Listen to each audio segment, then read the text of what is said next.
Hello everybody, welcome back to my channel I4I is the Trickster and you are watching the trick video series presented by me Karmveer Keshav IFS 2019 batch. यदि आप मेरे बारे में और ज़्यादा जानना चाहते हैं तो स्क्रीन पे आ रहे इन इन्फॉर्मेशंस को पढ़ सकते हैं। चलिए तो बिना देरी के आज का ट्रिक वीडियो शुरू करते हैं। तो आज का मेरा वीडियो डिसकंटिन्यूटीज रिलेटेड है। आप सभी को पता है कि हमारा जो अर्थ है वो एक सिंगल लेयर नहीं है, ये मल्टीपल लेयर्स में डिवाइडेड है। आप जो 3 लेयर्स जानते हैं वो क्या है, सबसे बाहर क्रस्ट, बीच में मेंटल और सबसे नीचे कोर। लेकिन अब थोड़ा इन डेप्थ एनालिसिस की आवश्यकता है। हम लोग फर्दर इन 3 लेयर्स को दो पार्ट में डिवाइड करेंगे, यानी क्रस्ट को फर्दर 2 पार्ट में, आउटर क्रस्ट और इनर क्रस्ट, मेंटल को भी फर्दर 2 पार्ट में, आउटर मेंटल और इनर मेंटल, कोर को भी फर्दर 2 पार्ट में, आउटर कोर और इनर कोर में डिवाइड करेंगे। आप जैसा कि इस फिगर में देख सकते हैं, जो क्रस्ट को मैंने 2 भाग में डिवाइड कर रखा है। पहला क्या है, सियालिक क्रस्ट, जिसको हम लोग कॉन्टिनेंटल क्रस्ट भी बोलते हैं। दूसरा क्या है, सीमेटिक क्रस्ट, जिसको हम लोग ओशियानिक क्रस्ट भी बोलते हैं। जो हमारा सियालिक क्रस्ट है वो फेल्डस्पर से बना हुआ होता है, उसमें सिलिका और एल्युमिनियम होता है, उसका डेंसिटी कम होता है और उसका थिकनेस ज्यादा होता है, जिसको हम लोग कॉन्टिनेंटल क्रस्ट बोलते हैं। जो हमारा सीमेटिक क्रस्ट है उसको हम लोग ओशियानिक क्रस्ट बोलते हैं, वो बेसाल्टिक होता है। उसमें क्या होता है, हम लोग को मेफिक उसका कैरेक्टरिस्टिक्स होता है, यानी मैग्नीशियम फेरस ज्यादा होता है, इसके कारण उसका डेंसिटी हाई होता है और उसका थिकनेस कम होता है। उसके नीचे हमारा क्या है, मेंटल, उसको हम लोग 2 भाग में डिवाइड कर रखे हैं, आउटर मेंटल और इनर मेंटल। बेसिक डिफरेंस क्या है कि आउटर मेंटल का थोड़ा सा पार्ट एस्थेनोस्फीयर का पार्ट है। तो एस्थेनोस्फीयर वहां पे हम लोग देखते हैं कि उसका फिजिकल कैरेक्टरिस्टिक्स डिफरेंट होता है, यानी प्लास्टिक नेचर होता है। तो इसलिए हमको अगेन एक अलग लेयर की आवश्यकता पड़ती है, दैट इज आउटर मेंटल और फिर एक इनर मेंटल।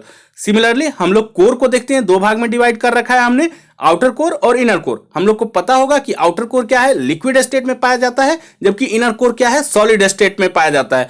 यहां ऐसा क्यों है, क्योंकि हमको पता है कि आउटर कोर पर किसका टेम्परेचर का इफेक्ट ज्यादा है, जिसके कारण वो मोल्टेन फॉर्म में है, और इनर कोर क्या है, उसमें प्रेशर का इफेक्ट ज्यादा है, जिसके कारण वो सॉलिड फॉर्म में है। और उसमें हम लोग को क्या मिलता है, नाइफ यानी निकल और फेरस मिलता है हम लोग को इनर कोर में।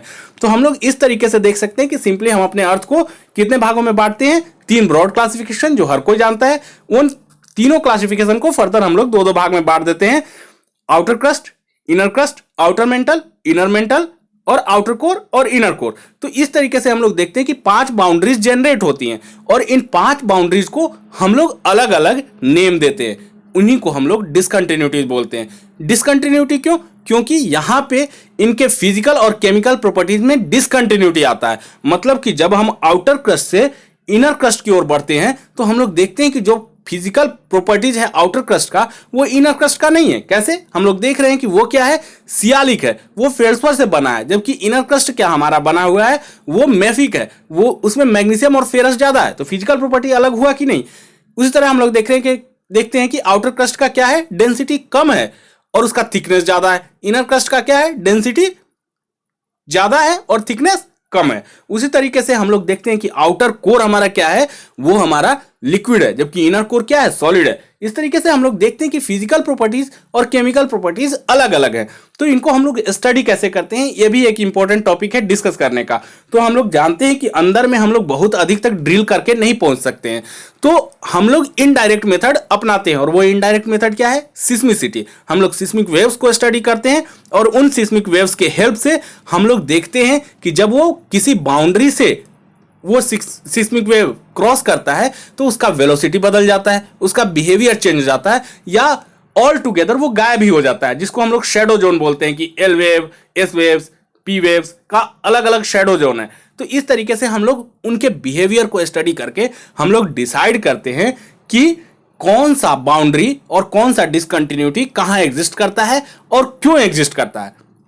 तो हम लोग जानते हैं कि अलग अलग जियोलॉजिस्ट इन बाउंड्रीज को स्टडी किए और इस डिसकंटिन्यूटीज के बारे में हमें बताए। तो हम उन्हीं के नेम को ऑनर करने के लिए हम लोग इन डिसकंटिन्यूटीज का नाम उनके नाम पे रख देते हैं। आप इस फिगर में भी देख सकते हैं, हमने नीचे एक स्क्रीनशॉट से फिगर लेकर डाल रखा है, उससे भी आप बेटर समझ सकते हैं।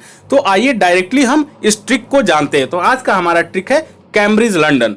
तो आप ट्रिक में देख सकते हैं कि हमारे 6 कैपिटल लेटर्स है ट्रिक में, लेकिन हमारे पास डिसकंटिन्यूटी 5 ही है। उसकी मैं स्टोरी आगे बताऊंगा। तो डिकोड करने का सिंपल सा तरीका है, हम लोग सारे कैपिटल लेटर्स को क्या एक डिसकंटिन्यूटी समझेंगे। तो हमारा सबसे पहला लेटर है सी। सी हमारा कॉनरेड डिसकंटिन्यूटी को बताता है और सबसे पहला बाउंड्री भी आप फिगर में देख सकते हैं। हम लोग को क्या चीज के बीच में है, सियालिक क्रस्ट और सीमेटिक क्रस्ट, यानी कि कॉन्टिनेंटल क्रस्ट और ओशियानिक क्रस्ट के बीच में हम लोग को क्या मिलता है, कॉनरेड डिसकंटिन्यूटी।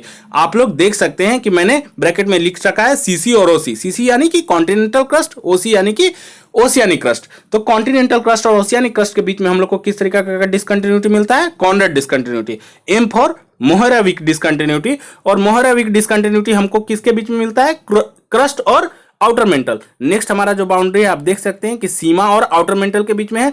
हम लोग सीमा सियाल को एक चंक के रूप में डील कर रहे हैं, तो बोल सकते हैं कि क्रस्ट और आउटर मेंटल के बीच में हम लोग को कौन सी डिसकंटिन्यूटी मिलती है, मोहराविक डिसकंटिन्यूटी। नेक्स्ट जो हमारा डिसकंटिन्यूटी है वो बी और आर लेटर से रिप्रेजेंट हो रहा है, यानी बर्च या रेपेटी, दोनों एक ही डिसकंटिन्यूटी है, दोनों एक ही जगह एग्जिस्ट करता है। ऐसा क्यों, क्योंकि दोनों साइंटिस्ट ने मिलकर इस डिसकंटिन्यूटी के बारे में स्टडी की और लोगों को बताया। बर्च ने जो स्टडी की, रेपेटी ने उसी स्टडी को फर्दर आगे बढ़ाते हुए इस डिसकंटिन्यूटी को डिस्कवर किया। तो हम लोग बर्च और रेपेटी सेम डिसकंटिन्यूटी को बोलते हैं। यानी कि हमारा जो नेक्स्ट बाउंड्री है वो क्या है, आउटर मेंटल और इनर मेंटल। इसके बीच में मुझे कौन सी डिसकंटिन्यूटी मिलता है, बर्च और रेपेटिव डिसकंटिन्यूटी। नेक्स्ट लेटर हमारा है जी। जी यानी कि ग्यूटेनबर्ग। तो ग्यूटेनबर्ग डिसकंटिन्यूटी हमारा किस किस लेटर के बीच में, किस किस लेयर के बीच में मिलता है, इनर मेंटल और आउटर कोर के बीच में। देख रहे होंगे आप लोग को नेक्स्ट बाउंड्री हमारा क्या आता है, इनर मेंटल और आउटर कोर। इसके बीच में कौन सी डिसकंटिन्यूटी, ग्यूटेनबर्ग। नेक्स्ट हमारा है लेहमैन डिसकंटिन्यूटी। लेहमैन डिसकंटिन्यूटी हमारा लास्ट डिसकंटिन्यूटी है और लास्ट बाउंड्री हमारा क्या है, आउटर कोर और इनर कोर। तो हमारा लेहमैन डिसकंटिन्यूटी आउटर कोर और इनर कोर के बीच में एग्जिस्ट करता है। तो फ्रेंड्स आप आसानी से इस डिसकंटिन्यूटी को इनके रिलेटिव पोजीशन के रूप में याद कर सकते हैं। कैसे, सिंपली अर्थ का लेयर बनाइए, क्रस्ट, मेंटल और कोर, सबको दो दो भाग में डिवाइड कर दीजिए। Outer crust, inner crust, outer mantle, inner mantle, outer core, inner core, और साइड में राइट साइड में लिख दीजिए Cambridge London. C for Conrad, M for Mohorovicic, B R for Birch या रेपेटी, जी फॉर ग्यूटेनबर्ग और L for Lehmann, Cambridge London. तो इस तरीके से अगर आप एक ट्रिक को याद रखते हैं, कैम्ब्रिज लंदन, तो आप आसानी से जितने भी 5 तरह के डिसकंटिन्यूटीज हमारे अर्थ में मिलते हैं उनको याद रख सकते हैं और उनका रिलेटिव पोजीशन भी याद रख सकते हैं। मैं आपको श्योरिटी देता हूं कि आप अगर इस ट्रिक को पूरे दिल से याद रखते हैं, कैम्ब्रिज लंदन, तो आप निश्चित तौर से उस क्वेश्चन को 100% श्योरिटी के साथ टिक कर सकते हैं। आप ये मानकर चलिए कि ये क्वेश्चन आपको कहीं ना कहीं आपके एग्जामिनेशन साइकिल में दिखने वाला है, यानी कि आपको या तो स्टेट पीसीएस में दिखेगा या फिर यूपीएससी में दिखेगा या कहीं ना कहीं टेस्ट सीरीज में आपको दिखेगा। मुझे पर्सनली ये स्टेट पीसीएस में ये क्वेश्चन 2 बार देखने को मिल चुका है। तो आप मान के चलिए कि आप इस ट्रिक को अगर पढ़ते हैं तो बहुत कॉस्ट इफेक्टिव रहेगा। आपको याद रखिए, इसको डिकोड करने का तरीका याद रखिए, तो आप आसानी से 2 नंबर एक्स्ट्रा गेन कर सकते हैं किसी भी एग्जामिनेशन में।